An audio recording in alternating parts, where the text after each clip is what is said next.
What's good, Illini Nation? It's your man in the middle, Deon Thomas, and hey, bringing you something new to the podcast today. We're doing kind of a post-game breakdown to be able to talk about a lot that took place in the game last night, and hopefully we'll be able to get this thing moving forward live right after the game. So stay tuned for that.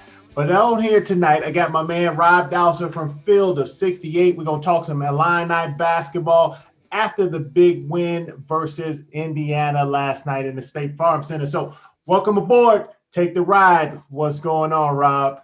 Deon, how you doing, man? I was waiting for the feed to be able to tell you this, but I was listening to a Michael Jackson's Greatest Hits album the other day, and I was listening to the song Man in the Mirror. And ever since I heard that song, right, for the first time in like 5 years, now when you say Man in the Middle, all I think about is I'm talking about the man in the middle.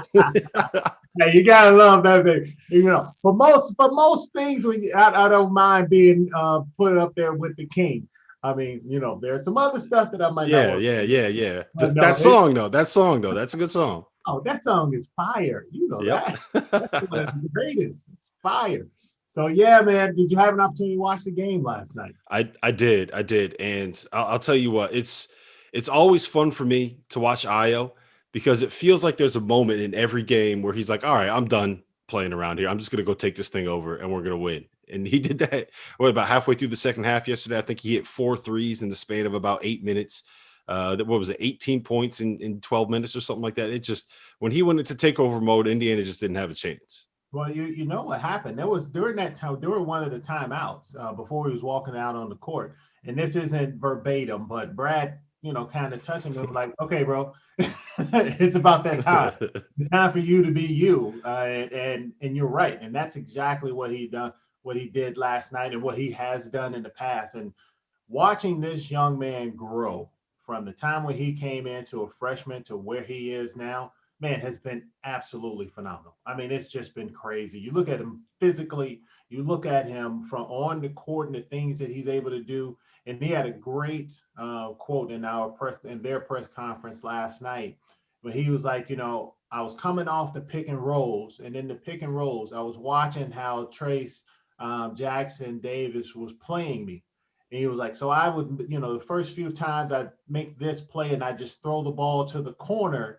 And so after that, he was like, now I'm just going to start attacking, since he's expecting me to throw the ball in the corner. So to see this young man's growth and to play the game within the game is huge. That's what great players do, and that's what they begin to understand. Yeah, it's the thinking part of it, right? It's understanding where if I do something early in the game to set up a reaction from Indiana that's going to make them want to do this, that'll open this up for me later in the game. And that's when you're taking it to another level, right? It's like one thing to be able to do some of the things that Ayo does, but it's another thing when you are able to set that stuff up for later in the game. It's like chess pieces, man. It's like playing poker. You're setting up your opponent to believe something to be able to make things easier for you moving forward. Like that's a different level of playing. Oh, no doubt. No doubt. And that's what great players can do. Mm-hmm. You know, you have most guys that are out there and they're just playing. They're going through the motions. They're following the scouting reports. But when you can drill down and focus and set up plays and set traps, you know, now you're thinking the game and you have totally different level of what guys are on. And that's where he is. You know, I heard Dockage in the previous game that he was on when they played Penn State. And Dockage was like, this guy's the best guard in the country. He's not far off, man. I mean, if he's not the best, he's definitely one or two. I mean, because where this young man's game is right now and the things he's doing is just crazy. And not just on one end of the floor, he's doing it on both ends of the floor. Yep. And it's the shot making now too, right? Like that's always been the question mark with him. Is he going to be a good enough shooter to make defenses respect him? Is he going to be able to force defenders to go over that ball screen instead of going under the ball screen? Is he going to force players to close out long on him? Is he going to have the gravity to be able to create the space for someone like Kofi or someone like Georgie inside? And, you know, he hit 4 threes in a row yesterday in the second half. That'll make teams think, you know, whatever his percentages are, the fact that you have that on film where Ayo hit 4 threes in a row and it changed a game where it looked like Illinois might end up losing at home to Indiana. teams know that now. That's on tape. They've seen it. Everybody watched that game. So it's having that in the back of their mind. Just it changes everything, that threat of the jumper. No, it definitely does. And you're right. That was one of the knocks on him when he was, when thought about going to the NBA. Can he shoot it? Can he shoot it? I mean, this kid's shooting the ball at about 44, almost 45% clip from the 3-point line.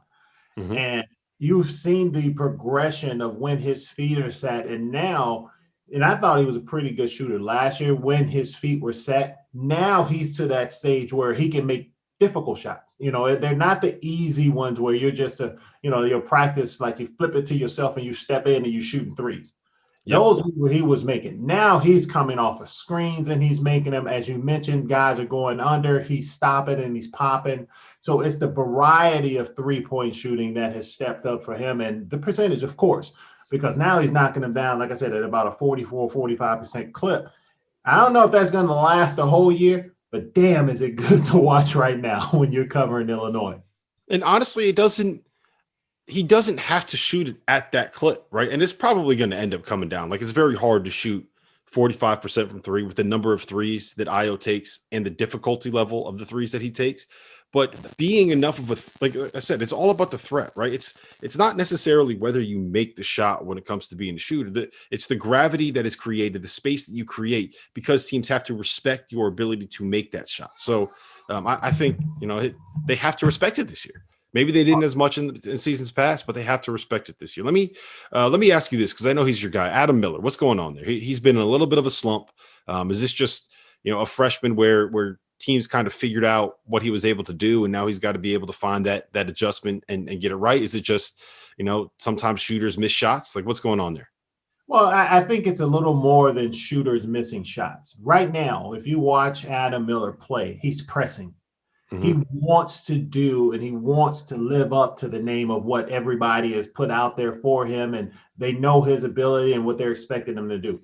When you're a freshman and you walk out on the court and you break the freshman scoring record in your very first game when he dropped that 28, you get in the mindset that, hey, this is college basketball.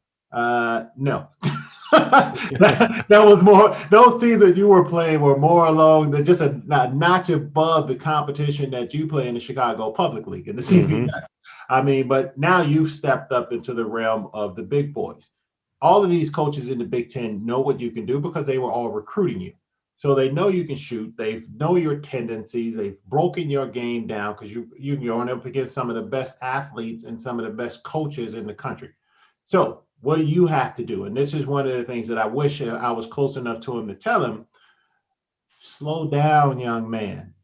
Let the game come to you. He's pressing so much. I mean, if you look at some of the shots he's taking right now, he was never a TikTok guy when he's playing with it and then raise up and shoot threes. That was never who he was. Even when he was in high school, that's not who he was. That's what he's doing. And he's doing it trying to shake free and get away from guys to create space for his shots. Take his game and what he's doing now and look at what Ayo does. Ayo gets to spots on the floor. And if Adam would listen to some of what the NBA guys are saying, I know how to get to my spot. Mm-hmm. I know how to get to my, and my timing and get to where I need to get to. That's the disconnection right now. And that's a disconnection it's normal for freshmen.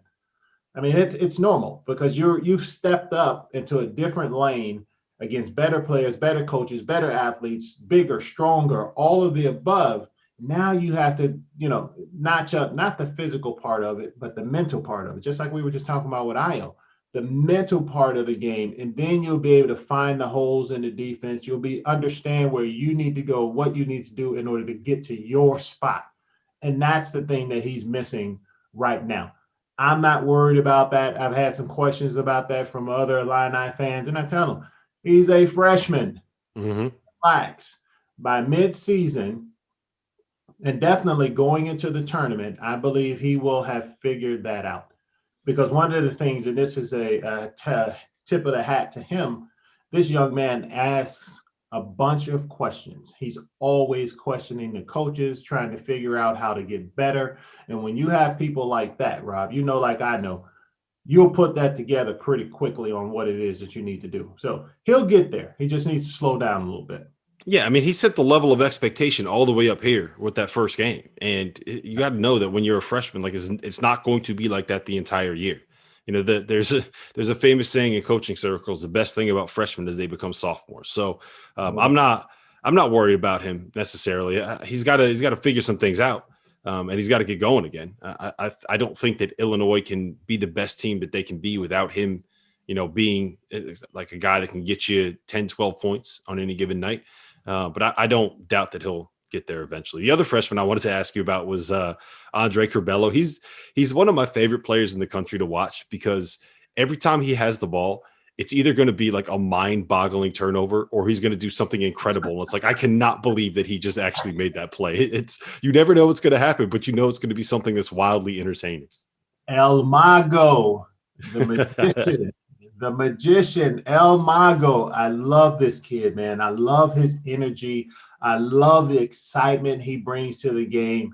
You know, this kid has a lot of stuff that coaches will jump up and down in both for two reasons. One, to be extremely excited because he has a ton of stuff that you just cannot teach. You know, his court vision, his timing, his just overall ability. And then you're going to be upset, like you said, you're going to be shaking your head like, what the heck were you thinking about when you did that? Part of that is because this young man sees the game in 4 dimensions. I mean, his vision is not like very many, especially not like very many freshmen. And then once he continues to get stronger, again, we talk about timing, learning when to speed up, when to slow down. Like I wish he would watch some Cassius Winston videos. Mm-hmm. I mean, the way Cassius played off pick and rolls and he had the ability to slow down, pull up, go, take the extra dribble, move. Those are things that once he gets in his game, because he's in my opinion, he's definitely a better athlete. He's faster. He has better handle. His court vision, I think, is also better. But Cassius was so smart. And he knew angles. He knew how to come off screens. He knew when to shoot it, when to step back. And it's that whole, as you mentioned earlier, the mental aspect of the game that when this young man, if he's able to get to that level, because I think Cassius Winston, one of the best point guards to ever play in the Big Ten. If he can get to anywhere near that level, man, El Mago, the magician, baby, is going to be sick. There was one play that really stood out to me in the second half of the game, and it came right after. So what happened was it was 52-49, right? And Ayo has the ball and he kind of loses it a little bit. And Rob Finney, remember this, dives for a loose ball that's at Ayo's feet that he can't get to. And Ayo all of a sudden is left with a wide open three and he bangs it home. It's all of a sudden a 6-point lead. 2 minutes later, the score is 62-57. And it looks like Trace Jackson Davis is going to have a wide open layup at the rim.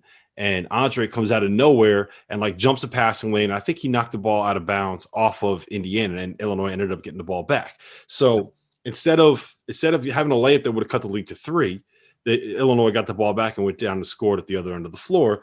And at the other possession, Finney wasn't able to get that loose ball. So that's like a 5-point swing right there out of nothing. And it's that little play right there, going for that steal and being able to actually get it. It changed everything in that game when you look at what happened with Finney and you look what happened with Curbelo. And those are the kind of plays that a freshman like that can make. Oh, yeah, no doubt. And I love Rob Finney's game, man. I don't know what happened. He's in a slump right now, but you're 100% right. When you watch the extra effort plays, and Brad is all about extra efforts and playing everything that happens. I remember that play because we talked about it on the radio during the game. He got a finger on the ball, it hits the backboard, hits Jackson Davis, goes out of bounds. And you're right. I mean, those extra effort plays, those never say die or give up, and especially with the energy that this young man plays with, are huge. They're huge plays. And the swing from, that was during that run when Ayo started to take over the game.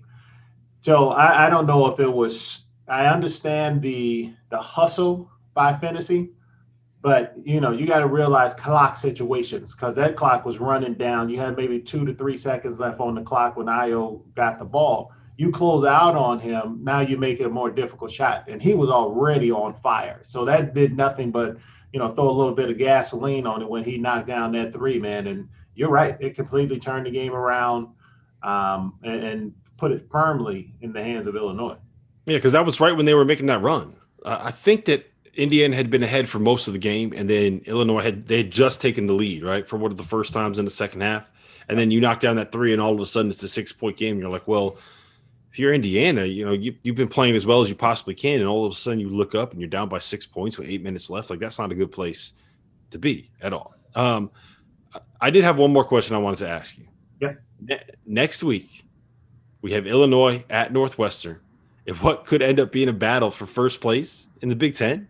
Did you see this coming with Northwestern? The battle for the supremacy in Illinois between these two teams? Well, let me backtrack you a little bit. Ain't no battle for supremacy. It's so funny, and I say that in a joking manner, but with a little bit of seriousness in there. Because if living in this state, man, you would. Northwestern has worked really hard to make this a rivalry. They put up signs on the highway saying Chicago's Big Ten team, all of this other madness. Come on, man. First of all, Northwestern's not in Chicago. It's in Evanston. So, as a Chicagoan, I take offense to that, and let alone being an alum of the University of Illinois. I mean, we used to, Rob, when I was playing early, we'd look at the schedule and we'd go, check, that's 1 win, check, that's 2 wins. We would check Northwestern off the map already. But no, man, had no idea that Northwestern would be this good. Chris Collins is a good friend. Coach Brian on their staff is a good friend. And I talked to them before the season, and they thought the team would be pretty good.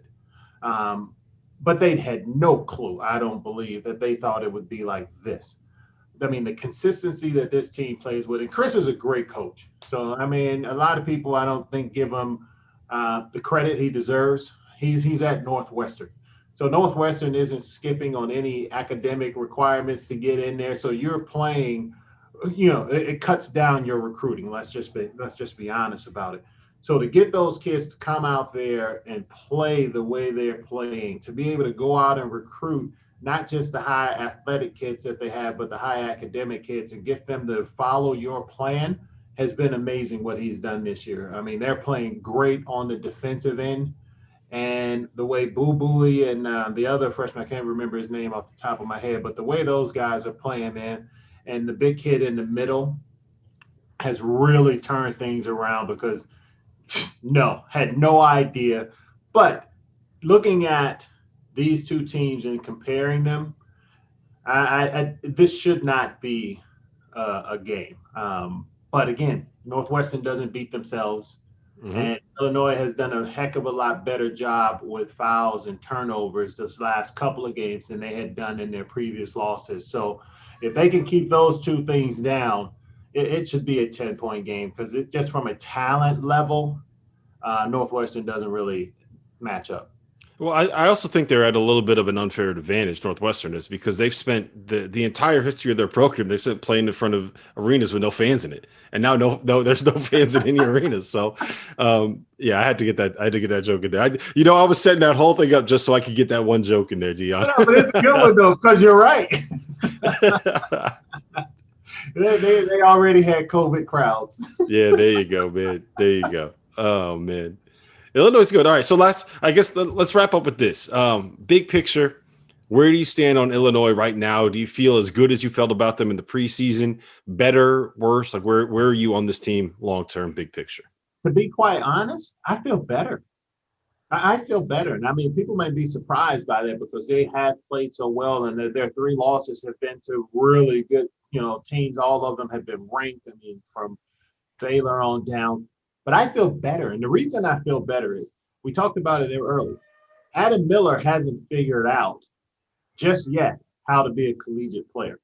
What happens when, and you and I both know this kid has the ability to give you 20 points a night. Mm-hmm. We talk about Curbelo. What happens when he really gets it? I mean, he's already leading the Big Ten in assists. He will probably end up doing that and finishing the year at that. we're missing a kid, Austin Hutcherson. I don't know when he'll be back off of his injury, and I don't know if you know who Austin Hutcherson is. Oh, I do. Wesleyan recruited me out of high school. I know all of any D3 transfer that there is heading up into the high major. Like I know all about them. Trust me, Deon. Trust me. So all us D3 players, we live vicariously through Duncan Robinson and Austin Hutcherson and Freddie Gillespie and all these guys that end up going and playing in the high major ranks. But it's like, yeah, see, all we needed was our chance. That's all it was. It wasn't because I wasn't good enough. I just never got my chance. There you go. Opportunity makes things work, baby. Yeah, exactly. And that's one of the things that, a lot of Illinois fans and others haven't had an opportunity to see. You threw Duncan Robinson out there. And that's what I said. I'm like, this kid has almost the shooting. He doesn't shoot it as great as Duncan Robinson. I mean, Duncan Robinson is just an amazing shooter. When I covered him on BTN, I was just like, oh my God, if you leave this kid open for an inch, he's knocking it down. Mm-hmm. But like I know, Austin Hutcherson is a 42% three-point shooter. Not to mention the athleticism and the length that goes along with it. So, I mean, this kid can have a Duncan Robinson type career. And I'm talking about NBA stuff. He could have this if he is able to adjust and make that adjustment and be mentally strong enough. So when he comes back, now you have him, you had Granderson, Adam Miller growing and continuing to get better, Curbelo growing and continuing to get better. And we can, I can't forget about my man, Georgie B. I mean, Georgie Bajanesville brings so much from a skill standpoint to Illinois that it just opens things up even further for Ayo and for Kofi. And last but not least, the way DeMonte Williams is shooting the basketball, if he shoots the basketball like that for the remainder of the year, it does all of the other little things he does, from rebounding to defending to just being in the right place at the right time, which seems like all the time. This team is the Final Four team. Mm-hmm. And I don't have a problem saying that. Yeah, you need great guards to win in March, and they got great guards. I mean, they have great guards. They have two really, really good big men, and they have the kind of like roster where if you want to go big, you play Georgie at the 4 alongside Kofi. You want to go small, put Georgie at the 5, and you could put, Adam Miller at the 4 with DeMonte Williams out there, Ayo and one of these two little guards. If you want to go really small, you could put Ayo at the 3 with Trent Frazier and Andre Curbelo out there. So they can match up with anything that people are going to throw at them, and they're going to have a talent advantage anytime that they play anyone maybe this side of Gonzaga. So yeah, definitely a Final Four team. How about this? The day that Ayo announced that he was coming back to school, I went on to DraftKings, and they had Illinois at 50-1 odds to win the national title. So you're not the only person rooting for Illinois to get something done this year. That's I am too. A little bit of a financial incentive there. Well, I can't do that, of course, but I'm happy for you. I just have to root as a fan. So. Yeah, there you go. There you go. Well, Rob, man, I appreciate you hopping on here for the little post-game combo. Got to do this again. It was a lot of fun. So, Illini Nation and all that are out there, go on to Spotify, Apple Podcasts, and find Champaign on Ice. Hit that subscribe button and start to download. This is some great conversations we have in here. Love, peace, and hair grease from the field of 68. Love ya. Thank you.